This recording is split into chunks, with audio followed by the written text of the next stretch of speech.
दोस्तों नमस्कार। स्वागत है आपका हमारे YouTube चैनल अनमोल जिंदगी में।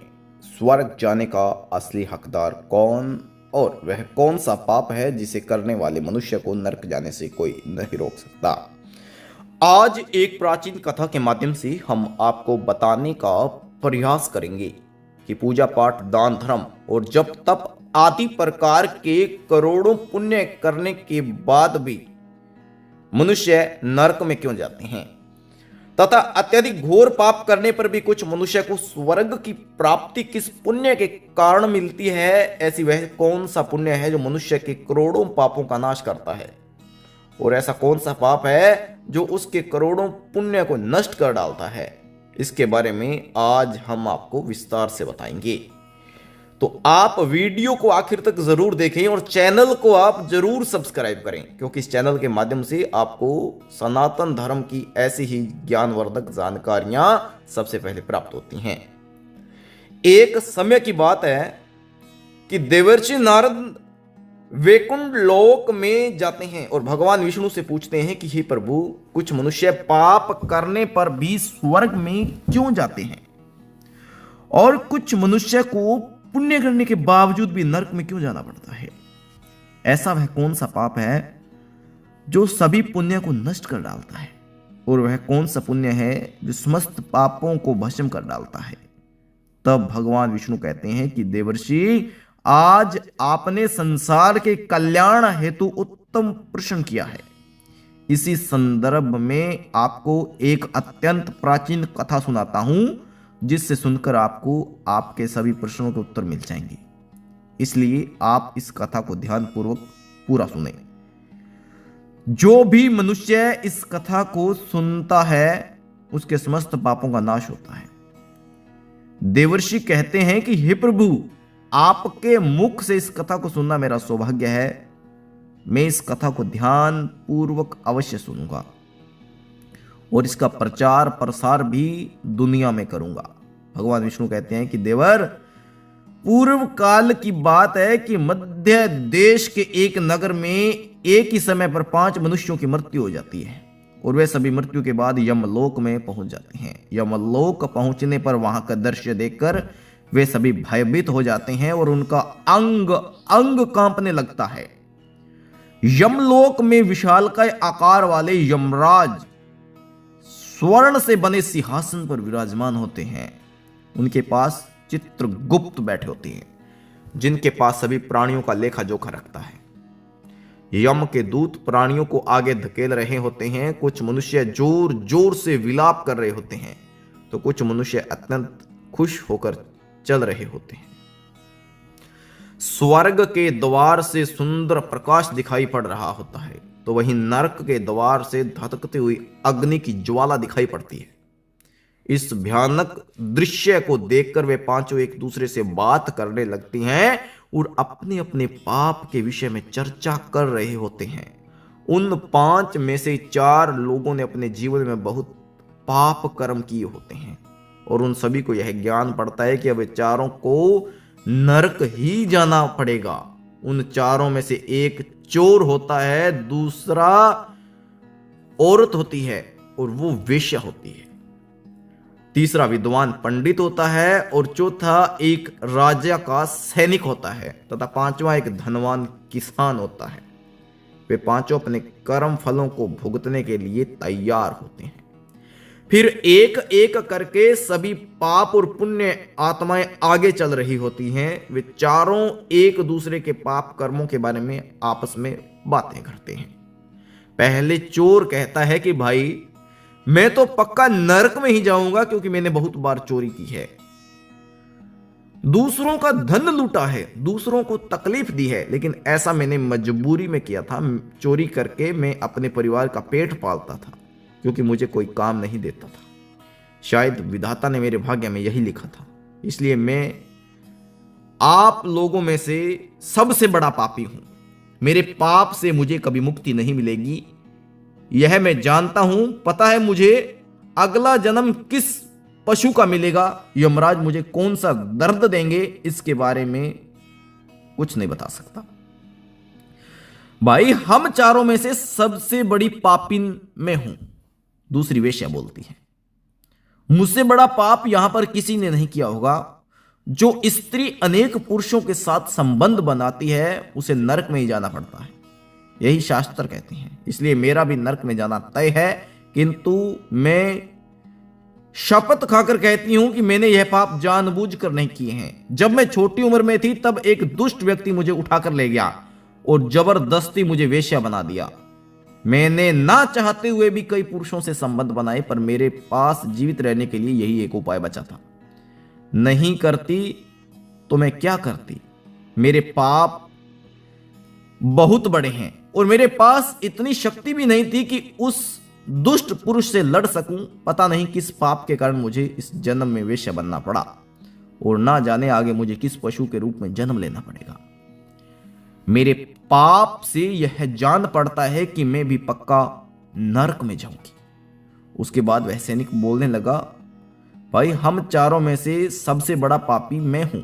मैंने बहुत बड़े पाप किए हैं। राजा का सिपाही था, इसलिए मैंने लोगों पर जोर जबरदस्ती करता था। मैंने कितनों के प्राण लिए हैं, ना जाने कितने मासूम लोगों को सताया है, न जाने कितने निर्दोष लोगों को मेरे हाथों दंड मिला है। यमराज मुझे कभी क्षमा नहीं करेंगे और निश्चित ही नरक जाऊंगा। लेकिन मैंने यह सभी पाप जानबूझकर नहीं किया। अपने प्राणों के भय से परिवार के पालन पोषण के लिए मुझे यह पाप करने पड़े। हमारा राजा जो कहता उसका पालन हमें करना पड़ता था। राजा के विरुद्ध भला कोई साधारण मनुष्य कैसे जा सकता है?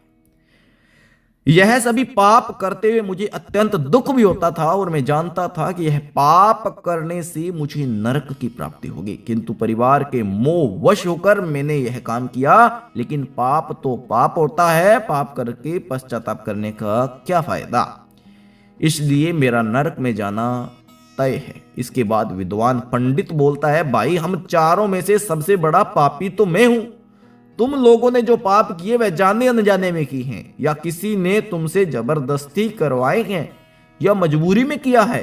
किंतु मैं तो विद्वान हूं। मैं सब सत्य असत्य जानता था।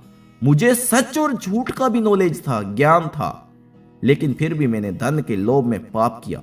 शास्त्र कहते हैं कि सब कुछ जानकर भी पाप करता है वह निश्चित नरक में गिरता है। मैंने अपने ज्ञान का दुरुपयोग किया है। मैंने अपने ज्ञान का उपयोग लोगों की सहायता के लिए नहीं, बल्कि धन को कमाने के लिए किया है। मेरे घर की परिस्थिति अत्यंत गरीब थी। मेरे पिता भिक्षा मांगकर गुजारा करते थे, लेकिन मैंने अपने घर की गरीबी को दूर करने के लिए धन लेकर ज्ञान की चेष्टा की है। शास्त्र कहते हैं कि जो विद्वान ब्राह्मण अपने ज्ञान का दुरुपयोग करता है उसे निश्चित ही नरक में जाना पड़ता है। मैंने लोगों को ज्ञान देने के बदले उनसे धन लिया है, कभी किसी को मुफ्त ज्ञान नहीं दिया। इसलिए आप चारों में से सबसे बड़ा पापी मैं हूं और मुझे ही नरक में जाना पड़ेगा। उन चारों की बात सुनकर वह धनी किसान हंस पड़ा और बोलने लगा, तुम चारों तो इतने बड़े पापी हो कि तुम लोगों को नरक ही जाना पड़ेगा। तुम लोगों के घोर पाप किए हैं, इसलिए यमराज तुम लोगों को कभी माफ नहीं करेंगे। यहां पर मौजूद मैं अकेला ही सबसे अधिक पुण्यवान हूं। मैंने अपने जीवन में बहुत पूजा पाठ किया है, ब्राह्मणों को दान दीक्षा दी है। मैंने मृत्यु से पूर्व गाय का दान भी किया है और मेरे सभी पुत्र और पौत्र मेरी आत्मा की मुक्ति के लिए बड़े कार्यक्रम का आयोजन कर रहे हैं।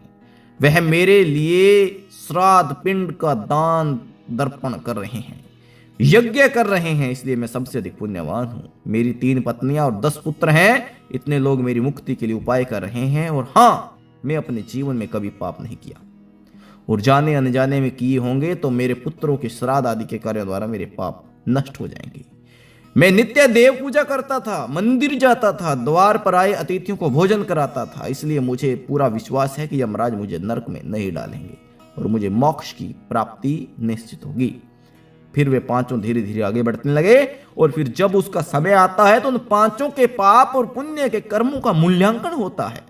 सबसे पहले बारी आती है उस चोर की और फिर चित्रगुप्त उसका लेखा जोखा निकालते हैं। कुछ देर विचार करने के बाद, उसके पाप पुण्य का मूल्यांकन करने के बाद यमराज उसे स्वर्ग में जाने के लिए कहते हैं। यह निर्णय सुनकर चोर आश्चर्य में पड़ जाता है और बड़ी खुशी से वह स्वर्ग के दरवाजे की ओर चल पड़ा। और दूसरी बारी आती है वेश्या की। चित्रगुप्त वेश्या का लेखा जोखा निकालते हैं और कुछ देर विचार करने के बाद पाप पुण्य का मूल्यांकन करके यमराज उसे भी स्वर्ग जाने का कहते हैं। इस विचित्र निर्णय को सुनकर वह वेश्या भी आश्चर्य में पड़ गई। उसे यमराज के निर्णय पर विश्वास नहीं होता और वह बिना कुछ कही बड़ी खुशी से स्वर्ग के द्वार की ओर चली जाती है। फिर तीसरी बारी आती है सिपाही की। चित्रगुप्त उसके कार्यकर्मों का भी लेखा जोखा निकालते हैं और कुछ समय विचार करके उसके पापों का मूल्यांकन करके यमराज उसे भी स्वर्ग जाने के लिए कहते हैं। इस निर्णय को सुनकर वह सिपाही भी सोच में पड़ जाता है और बड़ी ही खुशी से वो भी स्वर्ग के द्वार की ओर निकल जाता है। फिर चौथी बारी आती है विद्वान ब्राह्मण की। चित्रगुप्त ब्राह्मण के कर्मों का भी लेखा जोखा निकालकर कुछ देर विचार करते हैं। फिर यमराज और ब्राह्मण आपस में एक दूसरे की तरफ देखते हैं। फिर यमराज ब्राह्मण को स्वर्ग जाने के लिए कहते हैं। विद्वान ब्राह्मण विचार करता है कि मैंने तो पाप किया है, फिर मुझे क्यों स्वर्ग भेज रहे हैं। फिर वह भी मन ही मन खुश होकर स्वर्ग के द्वार की ओर चलने लगता है।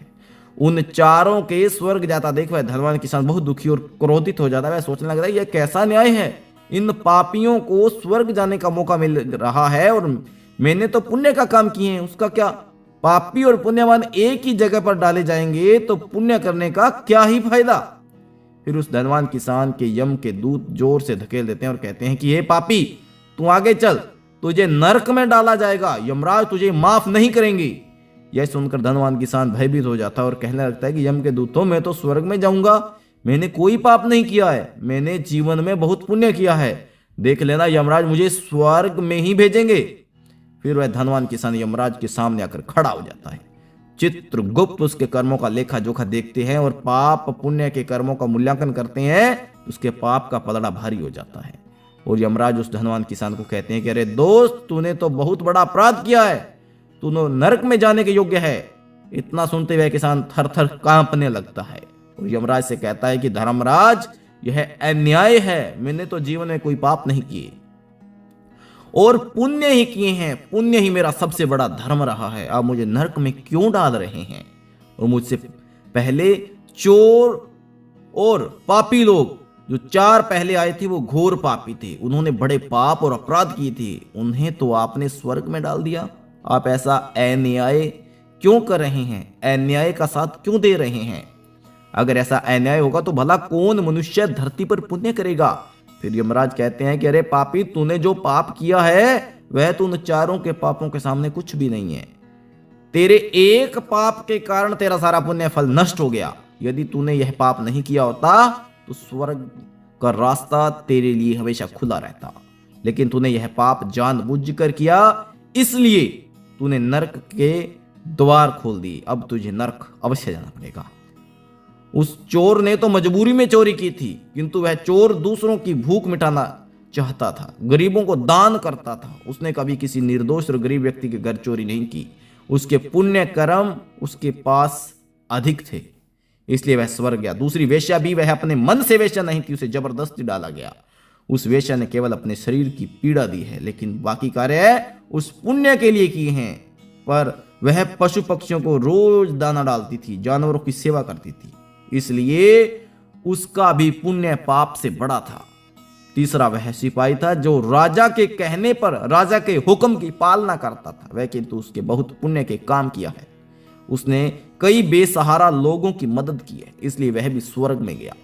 चौथा वह विद्वान पंडित था, उसने अपने ज्ञान का दुरुपयोग अवश्य किया है, किंतु वह नित्य गाय की सेवा करता था, दान धर्म करता था, इसलिए उसके भी पुण्य पाप से अधिक थे और वह भी स्वर्ग में गया। इतना सुनकर वह धनवान किसान बोला, यमराज, धर्मराज, इन चारों से जो भी पुण्य किए हैं वह तो मैंने ही भी किए हैं, बल्कि उनसे ज्यादा किए हैं। फिर भी मैंने ऐसा कौन सा पाप किया है जो मुझे नरक में भेजा जा रहा है। यमराज कहते हैं, दोस्त, याद कर, तूने उस अबला विधवा नारी पर गलत लांछन लगाया था कि उसने तेरे घर पर चोरी की है, और उसके साथ ही तूने उसके ऊपर कई अन्य गलत इल्जाम लगाए थे।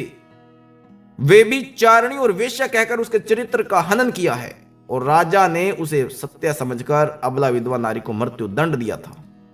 हे पापी, हे मनुष्य पापी, ब्रह्म हत्या, चोरी, मदिरापान आदि प्रकार के घोर पापों से भी प्रायश्चित करने के मुक्ति हो सकती है, किंतु दूसरों पर गलत लाछन लगाने पर कोई पश्चाताप नहीं है। जो दूसरों पर गलत आरोप करता है, सत्य जानकर भी दूसरों को झूठ कहकर उनके ऊपर दोष डालता है, वह सबसे बड़ा पापी है। उसके द्वारा किए गए सभी पुण्य के नष्ट हो जाते हैं। इसलिए तूने जितने भी पुण्य किए हैं वे सभी एक पाप के कारण नष्ट हो गए। फिर यमराज यमदूत तो कहकर उस पापी किसान को नरक में ले जाने के लिए कहते हैं।